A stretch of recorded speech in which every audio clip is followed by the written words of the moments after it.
your mother.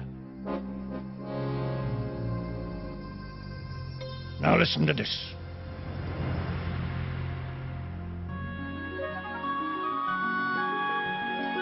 Once upon a time in the land of handsome princes, noble kings, and beautiful princesses, there also lived a wicked witch, a wily wolf, and a ginormous giant. Deep in the forest was the vilest of all, a wicked witch who cast another evil spell.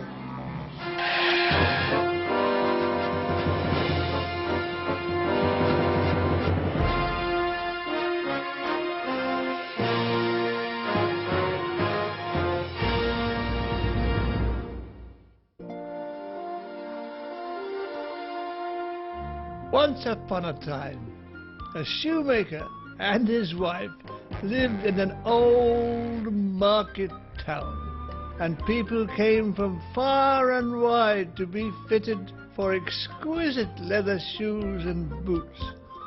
One day, a giant called to be fitted for some new walking boots.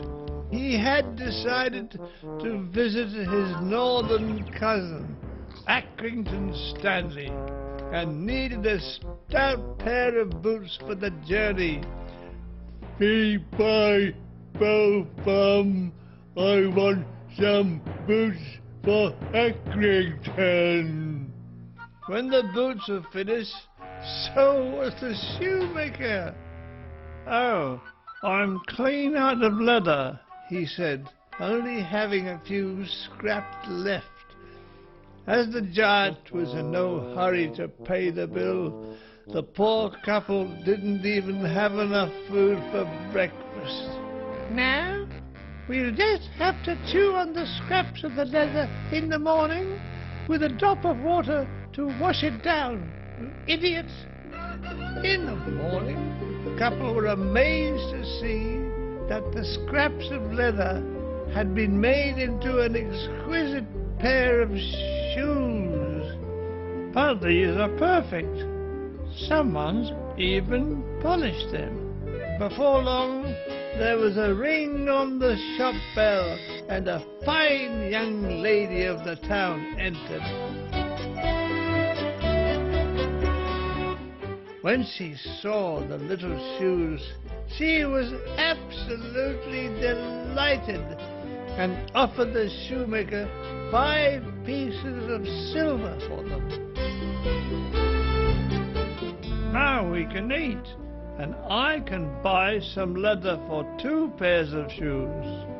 A stunning piece of business strategy that so far had only occurred to 54 million of his fellow countrymen.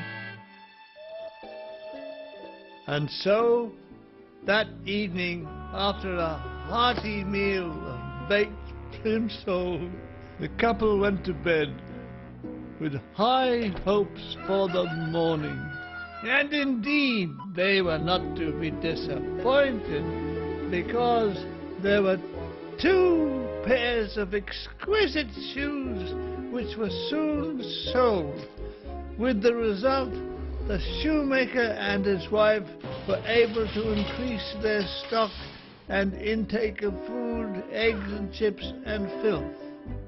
As time went on and their reputation spread, it occurred to the shoemaker that they might be worth investigating who it was who were making these wonderful pairs of shoes. They decided to hide in the shop and keep watch, and to their astonishment, 2 little elves let themselves in and proceeded to make the huge quantities of shoes that the shoemaker now required. Perhaps we should reward them with some tea and biscuits. Idiot! They wouldn't appreciate it, said his cruel wife. Come, husband, to bed, and let them work. The next morning, a witch and her two ugly daughters were the unexpected and unwelcome visitors to the shop. My two daughters are going to a ball, and they need some dancing shoes. You'll have to go on a list like everyone else. The ball is tomorrow. So? So if you want to stay in business, you'll have those shoes ready or else. Yeah! Take no notice of her, said his wife. Put her on the bottom of the list like everybody else, idiot. The idiot shoemaker always did as his bossy wife said, but thought he'd better leave some tea and biscuits for the elves to keep them happy. As it happened, the two elves were very fond of tea and biscuits.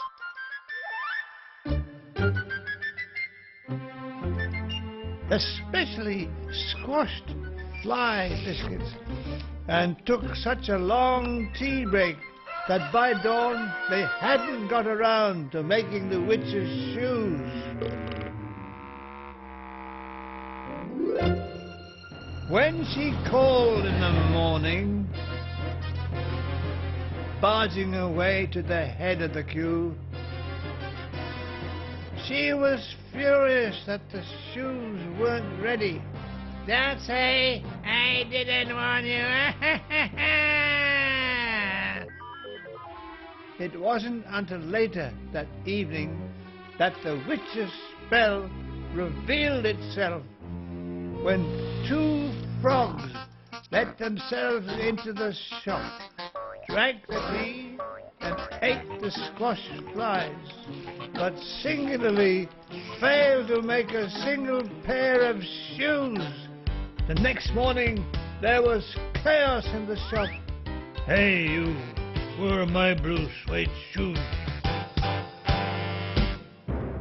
With so many disappointed customers, business fell away to nothing, and it was so long since the shoemaker had worked that he had forgotten to make shoes.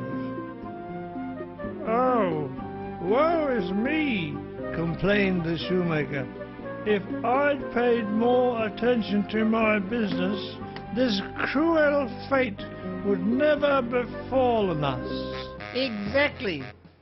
Fancy letting elves make shoes anyway. I expect they had their hand in the till as it was. Idiot! And so the shoemaker and his wife went back to square one, forced to eat scraps of shoe leather for breakfast. Oh, I know. I'll try my hand at being a tailor. Perhaps those elves would help me. I'm sure they'd be delighted to help you, except... Now they're frogs. Idiot, idiot, idiot.